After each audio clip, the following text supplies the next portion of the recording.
On my YouTube channel जिसका नाम है सैम नोट्स प्रोवाइडर sam_n.p। तो लास्ट प्रीवियस वीडियो में हम लोगों ने पढ़ा था कि मशरूम कल्टीवेशन कैसे होता है या लेट ब्लाइट पोटैटो जो होती है डिजीज़ वो कैसे होती है। लेट ब्लाइट पोटैटो हमने पढ़ी थी। तो इस बार बीएससी का ही चैप्टर हम पढ़ेंगे माइकोलॉजी। माइकोलॉजी में जिसमें हम पढ़ेंगे जनरल कैरेक्टरिस्टिक्स पढ़ेंगे इसकी, न्यूट्रिशन पढ़ेंगे इसका, लाइफ साइकिल पढ़ेंगे इसकी, इकोनॉमिक इम्पोर्टेंस ऑफ फंजाई पढ़ेंगे, क्लासिफिकेशन अप टू क्लास जहाँ तक इसे क्लासिफिकेशन है वहाँ पढ़ेंगे, और हम पढ़ेंगे distinguish characteristics of Micromycotina, general characteristics पढ़ेंगे उसकी। ठीक है, बाकी इसमें आगे का जो है वो हम लाइन बाय लाइन पढ़ते रहेंगे। तो चलिए हम अपना शुरू करते हैं इंट्रोडक्शन से। इंट्रोडक्शन जो है माइकोलॉजी में हम क्या क्या पढ़ेंगे आज, इसका इंट्रोडक्शन एंड जनरल कैरेक्टरिस्टिक्स पढ़ेंगे। सबसे पहले जो माइकोलॉजी जो वर्ड है उसको ये दो वर्ड से मिलकर बना है। Like myco means fungus. Fungus आप जानते हो सब लोग। तो जैसा कि हमने बताया कि माइकोलॉजी जो वर्ड बनता है ये दो वर्ड से मिलकर बनता है। माइको मीन्स फंगस मतलब कवक, और लॉजी मतलब टू स्टडी। फंगस के बारे में, कवक के बारे में हमें पढ़ना है, टू स्टडी उसके बारे में। तो सबसे पहले हम शुरुआत करते हैं फर्स्ट पॉइंट की अपनी। A branch of medical science that deals with the study of medically important fungi.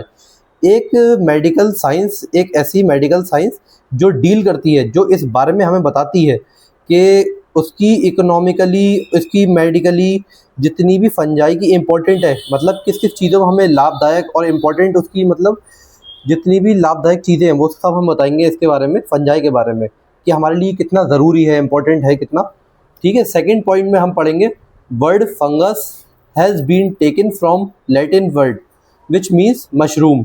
जो फंगस वर्ड लिया गया है ये लैटिन वर्ड से लिया गया है जिसका मतलब होता है मशरूम। और मशरूम को मैंने बताया था पहले भी, एडिबल फंगस, जिसे खाया जा सकता है, एडिबल मतलब।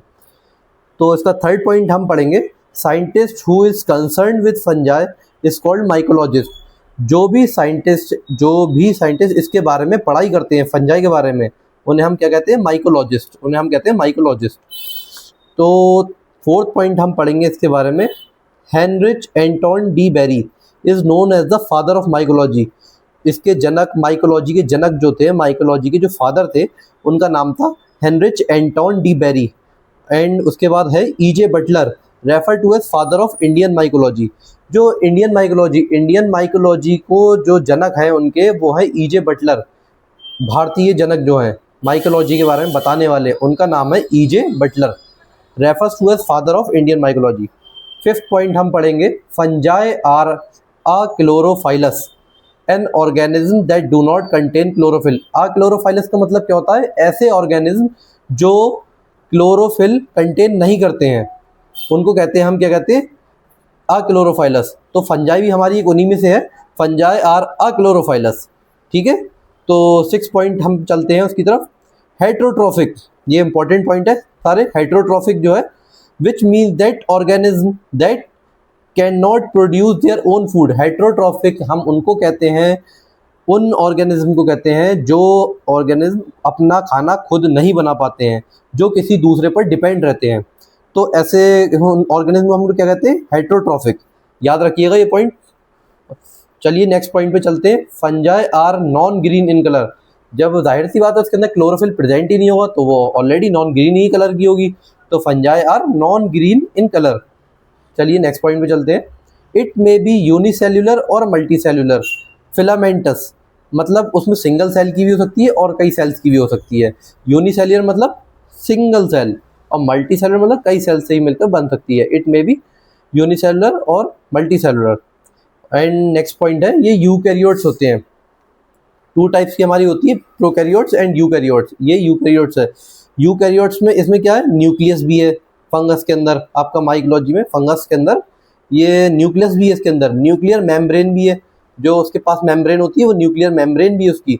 एंडोप्लाज्मिक रेटिकुलम भी है, गोल्जाई एपरेटस भी है इसके अंदर, गोल्जाई एपरेटस भी है, एंड माइटोकॉन्ड्रिया भी है।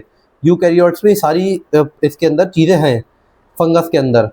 तो लास्ट हमारा जो पॉइंट है वो हम पढ़ते हैं इसके अंदर, rigid cell wall containing chitin. इसकी जो सेल वॉल है वो ठोस है, बिल्कुल मजबूत, मतलब ठोस टाइप की है। और वो जो कंटेन करती है वो काइटिन नाम की एक शेल है। गिव स्ट्रेंथ मतलब काइटिन एक शेल है जो फंगस को स्ट्रेंथ देती है और प्रोटेक्शन करती है फंगल सेल्स को, मतलब और चीज़ों से प्रोटेक्शन करके रखती है। उस सेल का नाम है, मेन इंपॉर्टेंट है, काइटिन। हम कहते हैं उसे काइटिन, इसीलिए लिखा है लास्ट पॉइंट में, rigid cell wall containing chitin give strength and protection to fungal sales.